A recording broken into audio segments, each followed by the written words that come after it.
Let's talk about 7 designer trends I wouldn't have bought into if I wasn't a content creator on social media. Hi guys, welcome back to my channel. My name is Celesta. We talk about all things luxury shopping and handbags. If you love those things, make sure to subscribe, hit that bell notification. I do post videos every week. So I'm sure most of you guys know, I mainly create content on TikTok, and this was kind of my pandemic baby. I started, I think in August of 2020, and I was like, yeah, I'm kind of bored. There's no kind of we don't know when we're gonna resume normal life. And it's kind of crazy how much this has taken off. I never expected this in a million years. I never thought I would be able to monetize my social media. I never thought I would have almost 300,000 followers. It's been so crazy. And it's weird because I feel like there's this pressure that no one really talks about. Other content creators don't really talk about this. There's this pressure to continue buying things to create content, right? I wouldn't have normally bought these items if I was just not that I'm not a regular person, but if I was just living my regular 9-to-5 job life, working from home, doing the normal things, I would not have bought these items. And I think a lot of these items that I have on this list today are things that I bought either because I knew it would create good content, people were interested in it, or I had FOMO not getting the item, so I got it to create content. And I'll also let you guys know if I regret it, if I what are my thoughts, everything. Okay, so the first item is the Telfar Mini, and I really don't think I would have gotten this if I wasn't on social media. There's just a lot of curiosity about this bag. I think when brands don't normally sell in stores, and you don't get to touch and feel it and try it on, there's a lot of curiosity around this bag, so I honestly knew that the content around this bag would be worth it. Not to mention that this wasn't difficult to get when I got it. I got it during the rainbow drop, which is I think back in September, October, where they had all of the colors, all of the sizes, and if you were one of the people that entered into the queue early enough, you could pick whichever bag size you wanted. So it wasn't I had to wake up at 6 a.m. Pacific to go and try to get this bag. With that said, I don't think I would have gotten this bag. I do really like this, and I think this is such a unique pop of color that I don't normally have. But prior to social media, I really stuck to my classic bags, classic colors. I knew what I liked, and I really didn't steer too far away from that. And lavender was not really on my list of colors that I would have normally gotten. The next bag being the Dior book tote. I'm 50-50 on this because I feel I probably wouldn't have justified spending $3,000 on a fabric bag if I wasn't able to make additional income from social media. So it's I do really like this bag, but I also don't think that I could have justified paying for it if I wasn't making the additional income that I am making. This is one of my favorite tote bags. I love this bag. I wish I used this more. I think that it's hard to wear this bag, especially in the winter, and we're kind of coming off of winter right now, so I feel I haven't used this bag quite a bit because the handles are kind of small, so you can't really wear it over your shoulder. I've had many videos on this, I think between TikTok and YouTube. I have a ton of videos on this bag saying that this bag is overpriced. There's no interior lining on this bag. It's literally a fabric bag, and it's just not practical. It's not a very functional bag. It's kind of heavy, honestly. But I think this Tote pattern is just so beautiful that I love that I got it in gray. It's just beautiful. I don't have enough good things to say about how it looks. It's just not very practical. I also am kind of shocked that this bag has stuck around for as long as it has. I know that there are people that are oh, the Dior book tote's over and it's not as popular as you used to see it, but I also think it's because it's winter and this is more of a summer bag. People take this to Saint Tropez, right? I don't know. That I feel that's the vibe that this bag is giving, and because it's kind of winter right now, or early spring, no one's really carrying this bag. The next item I probably wouldn't have gotten is the Prada Crystal Reedition. I absolutely love this bag. I think this is probably one of my top 5, if not top 3 bags in my collection. I use this all the time, and I honestly have no regrets buying this. When I was first buying this bag or thinking of getting this bag, I wanted to get it back in May. I pulled the trigger in November of 2021. And something I struggled with, I was like, okay, this is obviously a very trendy bag. Knowing how the Prada, like the regular reedition with the nylon and like even the multi-pochette looking reedition, like I felt like I knew that that was a very trendy bag and I wasn't sure the longevity of the bag, which is why I was so hesitant to buy this bag. And I waited like 6 months, almost 6 months, basically 6 months. I waited 6 months and I was like, you know what? I still really like this. And how I kind of justified it was, okay, like let's say hypothetically, I use this bag for a year. It's no longer trendy anymore. I don't love it. It's hard to style, whatever. I can always sell it. I have great partnerships with a lot of consignment businesses. I'm able to sell it on my own. It wouldn't be difficult to sell unless, I don't know, it was in terrible condition, right? So I really don't have any regrets buying this. And I'm honestly shocked. It's been almost like a year, a little under a year and a half that I've had this bag and how much I still continue to use this. I think this is great. And I really like, I don't think I would have bought this bag if I wasn't making additional money on social media, but I'm also so glad that I bought it because I love it so much. Moving on to the Celine belt that I recently got in Europe. I don't know that this is something that I would have purchased, but I also can't say for sure that I wouldn't have purchased this because it's a white belt and I saw a need for it in my wardrobe. Like I didn't buy this to create content off of, more so like, hey, I wore a lot of white pants, I wore a lot of light colored clothes and I needed a light colored belt. But I also felt like this was a very trendy belt. I think starting in maybe like September, maybe a little bit earlier than that, it was all over TikTok. Everyone was getting this Celine belt. Everyone was also saying like, oh, this is gonna be the new Gucci belt, which I personally loved my Gucci belt, so I really like don't have any qualms with it. And if I'm lucky and I wear this as much as I wore the Gucci belt, this was definitely well worth it, like money well spent. But I don't think I would have particularly been interested in this specific belt if I wasn't on social media. Like if I needed a white belt, I might have gotten like the YSL one, maybe one from, does Louis Vuitton have a white belt? I don't know.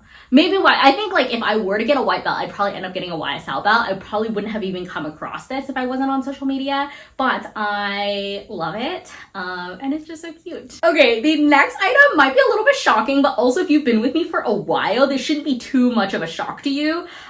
This is my first Polen bag that I purchased. And I remember, if you guys have been following me for a really long time, you would have already heard the story. But I was so hesitant to buy a bag from Polen because number one, it's like $20 shipping. Hypothetically, if this bag did not live up to the price that I was paying for, the quality wasn't it, maybe I would have gotten scammed. I don't know, there's a lot of possibilities for international companies that also charge $20 for shipping, which I know like isn't that steep, but like I think we've just become so used to paying like nothing for shipping, like, oh, spend $100, get free shipping or whatever it is, or even Amazon, like it's free shipping. So I was so nervous to buy this bag. Not to mention, this bag, not specifically this bag, but Polen was gifting to every single influencer that I was okay. There has to be a reason why they're gifting so heavily to influencers. Like, is anyone actually buying this bag? Like, I have a lot of questions. And I personally couldn't pull the trigger. Like, I knew for myself, I was like, okay, I don't know if I'm actually gonna use this. It's a beautiful bag. I don't know that I can pull the trigger. And it was actually my boyfriend who pulled the trigger for me. This was my Christmas gift, I wanna say December 2020. So like it was just around the time that TikTok started picking up.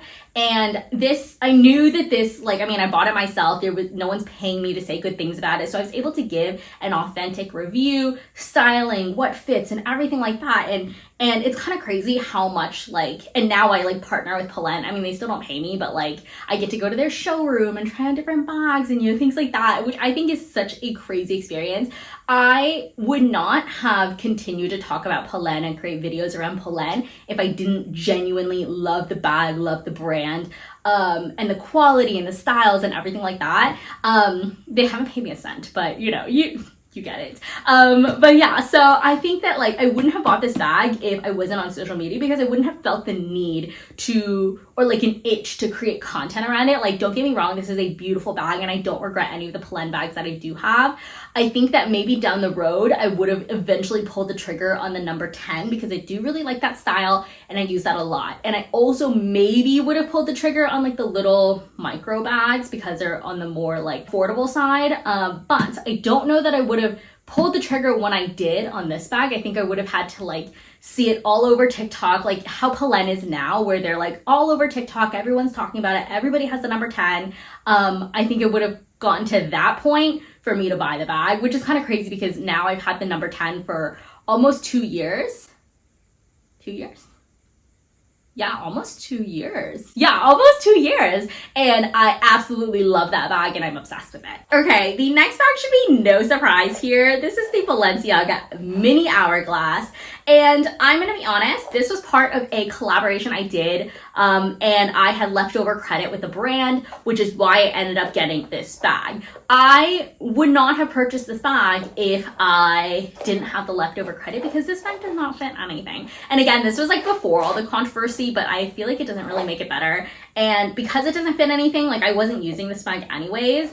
However, I am shocked at the glitter. Like I really thought like some of the glitter bags, like you would expect like fallout, like you would rub it and then there would be like glitter on your hand, and there hasn't been any fallout, which I'm shocked by. But also like, look at this quality. The handle is crooked. This has been crooked since I got this bag. Like this wasn't me. And I try to like push it and nudge it in the right direction and it's still kind of crooked, but it's fine. I do think this is a really cute bag, and it did what it needed to do. Like the video got a lot of views, people like to see the what fits in the bag, you know, all of that stuff. But this would definitely not be a bag that I would have purchased on its own. Okay, last but not least, I don't even have this bag anymore, but this is the Jacquemus Le Bambino. I think I got this bag because it was something, again, that I like could create content off of. And I think that's been a reoccurring pattern.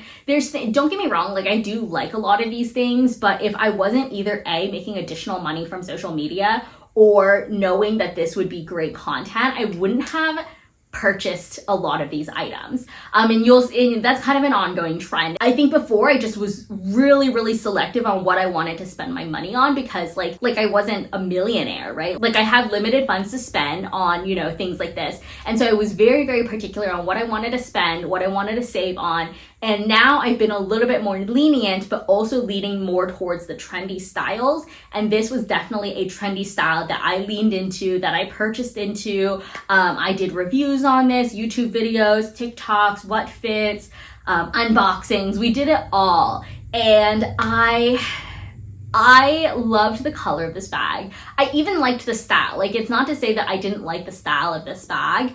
It was just like not great quality for like $900. Like the stitching was off. There was already scratches on the leather even before I got it. Well, I got it and then there was scratches on the leather. And it was just like, I was honestly so like disappointed.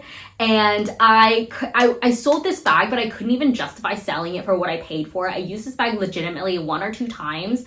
And I ended up selling it, I think for like $600 or $500. Like I sold it for a loss because it was just, like, I would feel bad selling it at the price that they sell it at the quality and the condition that it came in, which is like so crazy, so crazy. I think Jacquemus is one of those internet brands, kind of like Polen, but they did not live up to the hype, which I think is really unfortunate. And I think that's why I was so hesitant with Polen to begin with, because there's a lot of these internet companies that are viral, that a lot of celebrities and influencers wear, but who's to say that it's actually good, right? And I think Polen was one that shocked me at how great they are. And Jacquemus was one that like just didn't live up to it. And no one talked about how bad the quality is too. Like I've watched many YouTube videos on this bag and no one mentioned the quality. So I'm not sure, TBD. But the bag was just, it was not it. I mean, thankfully,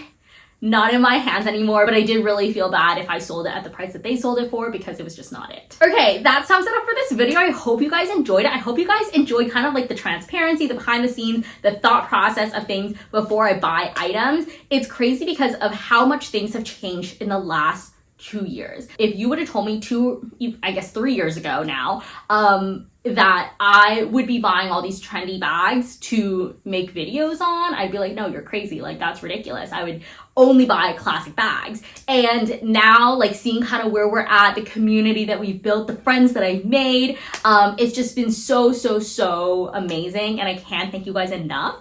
I hope you guys enjoyed this video. I hope you guys liked it. Let me know in the comments if there's any bags that you purchased because of like an influencer and your thoughts on it. Like, were you disappointed? Did you love it? Like, let me know. I'm so curious. I'll leave another video for you guys here, and I'll see you guys next time. Bye!